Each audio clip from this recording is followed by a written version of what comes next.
নমস্কাৰ গাইজ, এতিয়া মই গৈ আছোঁ পথাৰত। আপোনালোকে নাভাবিব যে মই হাল বাব গৈ আছোঁ বা অন্য কিবা কামত গৈ আছোঁ। আচলতে আমাৰ ইয়াত ধান ৰোৱা কাৰ্যসূচী চলি আছে, গতিকে মই ধান ৰোৱা ৰোৱনীসকলক অকণমান চাহ জলপান দিবলৈ গৈছোঁ, যাতে তেওঁলোকে অকণমান জিৰণি লোৱাৰ এটা সুযোগ পায় আৰু কাম কৰাৰ বাবে অকণমান এনাৰ্জি পায়। এয়া চাওক, মোৰ পিছফালে খুব ধুনীয়া সেউজীয়া ধাননি পথাৰ। সকলো ৰাইজ কৃষি কৰ্মত ব্যস্ত, ৰাইজ নিজৰ খেতিত ব্যস্ত হৈ আছে। আৰু আমিও যিহেতু এগৰাকী খেতিয়কৰ সন্তান, গতিকে ধান খেতি কৰাটো আমাৰ এটা পৰম্পৰা নিচিনা, গতিকে আমি এই কাৰ্যসূচীটো চলাই নিছোঁ। আপোনালোকৰ ফালৰ চাগে ধান ৰোৱা কাৰ্যসূচী চলি আছে, যদি আছে। আমাৰ ফালে প্ৰায় মানুহৰ 70% খেতি ইতিমধ্যে সমাপ্ত হৈছে। বতৰটো খুব ভাল, যদিও বৰষুণ দিয়াৰ কাৰণে বিভিন্ন ঠাইত বানপানী হৈ আছে।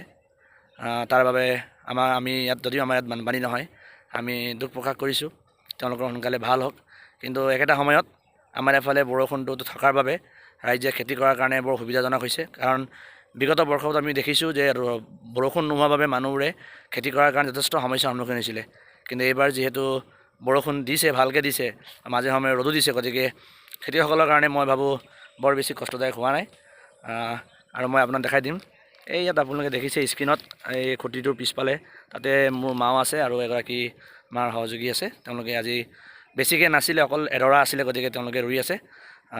ইমানখিনিয়ে মই ভাবিলোঁ এইটো এটা ব্লগ এটা বনাই দিওঁ খেতিপথাৰত, যিহেতু কেমেৰাত সকলোৱে অকল যিটো নহয় অকল সেইটোৱে দেখাব চেষ্টা কৰে। তো একচুৱেলি মইতো এনেকৈ ব্লগ নবনাওঁ, কিন্তু যদিও আজি বনাইছোঁ, যিটো ৰিয়েল হয় সেইটো দেখাব চেষ্টা কৰিছোঁ। আমি এগৰাকী গাঁৱলীয়া ল'ৰা হয় আৰু আমাৰ খেতি বাতি কৰাটো আমাৰ খেতি বাতি আছে, গতিকে কৰিবতো লাগিবই। যদিও মই নিজে ইয়াত জড়িত নহয় বা মই হাল বাই থকা নাই, যদিও যিহেতু ইয়াৰ লগত প্ৰত্যক্ষ বা পৰোক্ষভাৱে আমি জড়িত হৈ আছোঁ, গতিকে মই ভাবোঁ নিজৰ কৰ্মক লৈ পিনে কেতিয়াও মানুহে কুণ্ঠাবোধ কৰিব নালাগে, সদায় গৌৰৱেৰে নিজৰ কৰণীয়খিনি কৰি যাব লাগে। গতিকে আপোনালোক সকলোৰে ভাল হওক, আপোনালোক সকলোৰে সুস্বাস্থ্য থাকক, তাৰে মই কামনা কৰিছোঁ। সকলোকে বাই বাই জনাইছোঁ। ধন্যবাদ।